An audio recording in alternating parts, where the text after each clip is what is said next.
नमस्कार, मैं हूं अंकुर। आप देख रहे हैं सत्य न्यूज़। एक नजर डालते हैं अब तक की सुर्खियों पर। संयुक्त राष्ट्र मानवाधिकार परिषद का 54वां सत्र सोमवार को शुरू हुआ। द वायर की रिपोर्ट के मुताबिक सत्र की शुरुआत में यूएन ह्यूमन राइट्स प्रमुख वोल्कर तुर्क ने हरियाणा के नूह और मणिपुर हिंसा का मुद्दा उठाया। उन्होंने कहा कि भारत को सभी अल्पसंख्यकों के अधिकारों को कायम रखने के लिए दोगुना कोशिश करनी होगी। वोल्कर तुर्क ने पाकिस्तान और भारत से लेकर पेरू तक दुनिया भर में मानवाधिकार की स्थिति पर जानकारी थी। भारत के हालात पर यूएन मानवाधिकार कमिश्नर ने कहा कि उनके दफ्तर को अक्सर भारत से ऐसी जानकारी मिलती है कि हाशिए पर रहने वाले अल्पसंख्यक समुदाय हिंसा और भेदभाव का शिकार हो रहे हैं। उन्होंने कहा कि मुसलमान अक्सर ऐसे हमलों का निशाना बन रहे हैं। हाल ही में उत्तरी भारत के हरियाणा और गुड़गांव में ऐसा हुआ। यहाँ ये बताना जरूरी है कि गुड़गांव भी हरियाणा का हिस्सा है और नूह भी हरियाणा का हिस्सा है। द इंडियन एक्सप्रेस ने रिपोर्ट किया है कि एशिया कप के प्रीलिम मुकाबले के लिए चुनी गई भारतीय फुटबॉल टीम का चयन कोच ने ज्योतिषी की सलाह को लेकर किया।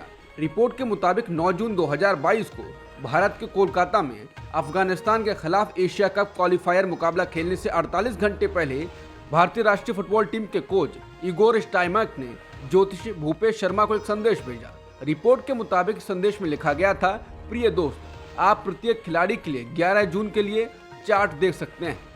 1 घंटे के भीतर ही ज्योतिषी ने खिलाड़ियों को लेकर अपनी टिप्पणियों के साथ जवाब दिया।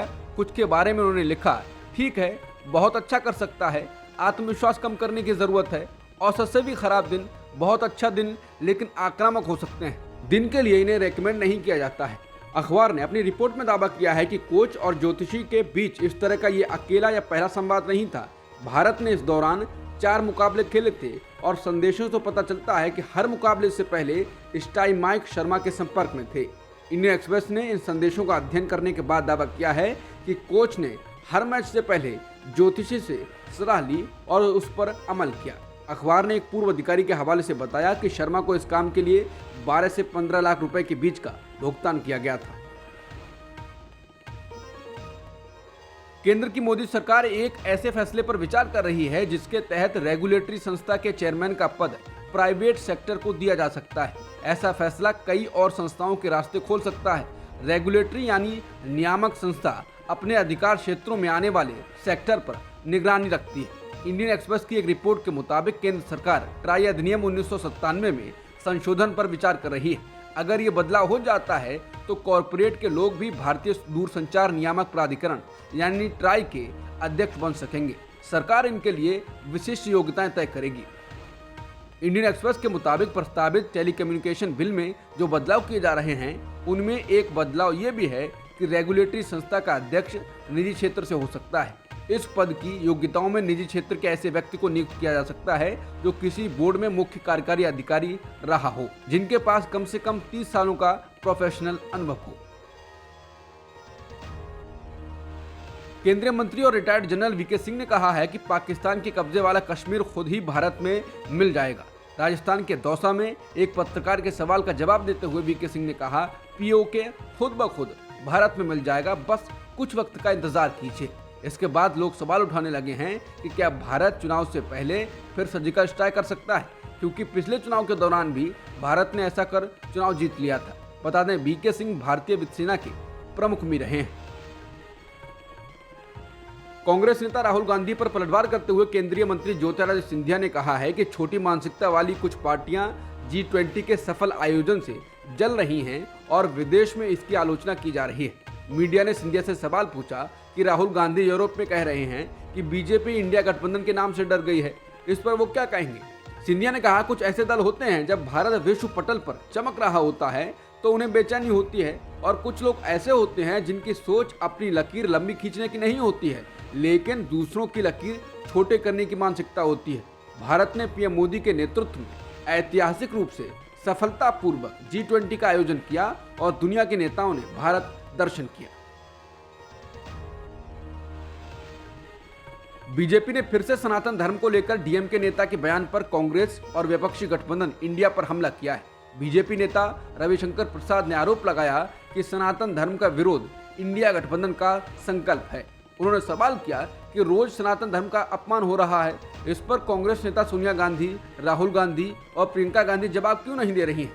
उन्होंने कहा कि डीएमके के शिक्षा मंत्री का सनातन धर्म पर बयान आया है, प्रसाद ने कहा कि डीएमके के शिक्षा मंत्री के पोनमुडी कहते हैं कि इंडिया अलायंस सनातन धर्म के विरोध के लिए ही बना है और उसको खत्म करना है, जो उन्होंने उसी सनातन धर्म विरोधी कार्यक्रम में कहा था जिसमें मुख्यमंत्री एमके स्टालिन के पुत्र ने सनातन की तुलना डेंगू मलेरिया से की थी और बाद में तो राजा ने कहा कि एड्स से भी ये ज्यादा संक्रामक है। मराठा आरक्षण आंदोलन पर 11 सितंबर को महाराष्ट्र के मुख्यमंत्री एकनाथ शिंदे की अध्यक्षता में सर्वदलीय बैठक हुई। बैठक में मुख्यमंत्री शिंदे ने घोषणा करते हुए कहा कि जालना में हुए आंदोलन में आंदोलनकारियों पर दर्ज सभी मुकदमे तत्काल वापस ले लिए जाएंगे। उन्होंने कहा कि राज्य भर में इस आंदोलन के संबंध में जो भी अपराध दर्ज किए गए हैं उन्हें वापस लेने का राज्य सरकार ने फैसला किया है। इसके साथ ही मुख्यमंत्री ने कहा कि इस आंदोलन में मनोज जरांगे पाटिल अनशन पर बैठे हैं, जिनकी हमें चिंता है। उन्होंने कहा कि हम मनोज जरांगे से अनशन वापस लेने की अपील करते हैं।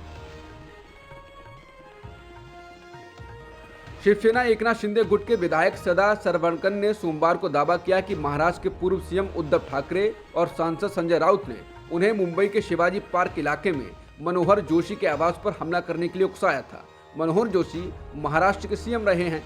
इस आरोप पर अभी तक उद्धव ठाकरे और संजय राउत में से किसी की भी प्रतिक्रिया नहीं आई है। मीडिया रिपोर्टों के मुताबिक सरवणकर ने कहा कि उद्धव ठाकरे ने मुझे मनोहर जोशी के आवास पर हमला करने के लिए कहा था क्योंकि जोशी ने मेरे टिकट का विरोध किया था। जैसे ही मैं अपने कार्यकर्ताओं के साथ निकला, मुझे संजय राउत का फोन आया और उन्होंने मुझे पेट्रोल ले जाने और मनोहर जोशी के घर में आग लगाने का निर्देश दिया। उन्होंने कहा कि जब मैंने ये काम कर दिया तो हमले के बाद मुझे ठाकरे के करीबी सहयोगी मिलिंद नार्वेकर का फोन आया और उन्होंने उन्हें हमले के लिए बधाई दी। इसके बाद अगले दिन उद्धव ठाकरे ने मनोहर जोशी के घर पर सदा सरवणकर के कथित हमले की कवरेज के बारे में कुछ अखबारों के पन्ने मुझ पर फेंके और मुझे टिकट देने से इनकार कर दिया। इस घटना के दौरान संजय राउत भी मातोश्री में मौजूद थे। बीते सप्ताह मणिपुर में लोगों के एक समूह और सेना के बीच हुई मुठभेड़ में एक लेफ्टिनेंट कर्नल जख्मी हो गए थे। अधिकारियों का कहना है कि प्रतिबंधित समूह यूनाइटेड नेशनल लिबरेशन फ्रंट और पीपुल्स लिबरेशन आर्मी से जुड़े आतंकवादी कथित तौर पर उस भीड़ का हिस्सा थे, जिसने सैन्य अधिकारी पर गोली चलाई। समाचार एजेंसी पीटीआई के मुताबिक केंद्रीय सुरक्षा एजेंसियों ने चेताया है कि मणिपुर में तनाव फैलाने के लिए विरोध प्रदर्शन के दौरान भीड़ में आतंकवादी शामिल हो रहे हैं। दरअसल बीते सप्ताह मीरा पैबिस सहित लोगों के एक समूह के साथ सेना का गतिरोध हुआ और इस दौरान एक लेफ्टिनेंट कर्नल घायल हो गए। ये चेतावनी उस घटना के बाद जारी की गई। ऑस्ट्रेलिया की एक प्रमुख राजनेता और पूर्व कैबिनेट मंत्री केरेन एंड्रयूज का कहना है कि उन्हें देश की संसद के अंदर लगातार उत्पीड़न का सामना करना पड़ा है। उन्होंने बिना नाम लिए एक पुरुष सांसद पर आरोप लगाया है कि वो उनकी गर्दन के बेहद करीब सांस लेता था और सदन में अभद्र टिप्पणियां करता था। केरेन एंड्रयूज स्कॉट मॉरिसन की गठबंधन सरकार में सबसे वरिष्ठ महिलाओं में से एक थी। वो उद्योग मंत्री और गृह मंत्री रह चुके हैं। उन्होंने ऐलान किया है कि अगले चुनाव तक वो राजनीति से संन्यास ले लेंगी। देश में अगला चुनाव 2025 में होना है। उत्तर कोरिया के नेता किम जोंग उन रूसी राष्ट्रपति व्लादिमीर पुतिन से मुलाकात के लिए रूस पहुंचे हैं। इससे पहले जब वो रूस के लिए रवाना हुए थे तो उत्तर कोरिया के सरकारी मीडिया ने एक तस्वीर जारी की थी जिसमें किम जोंग उन प्योंगयांग से अपनी बख्तरबंद ट्रेन से रूस के लिए प्रस्थान करने से पहले लोगों का अभिवादन कर रहे थे। सरकारी मीडिया KCNA ने बताया है कि उनके साथ सैन्य कर्मियों सहित वरिष्ठ सरकारी अधिकारियों का एक दल भी गया है। दोनों नेताओं के बीच बैठक मंगलवार को होने की उम्मीद है। अब तक की सुर्खियों में इतना ही। बाकी खबरों के लिए बने रहिए सत्यहिंदी.com के साथ।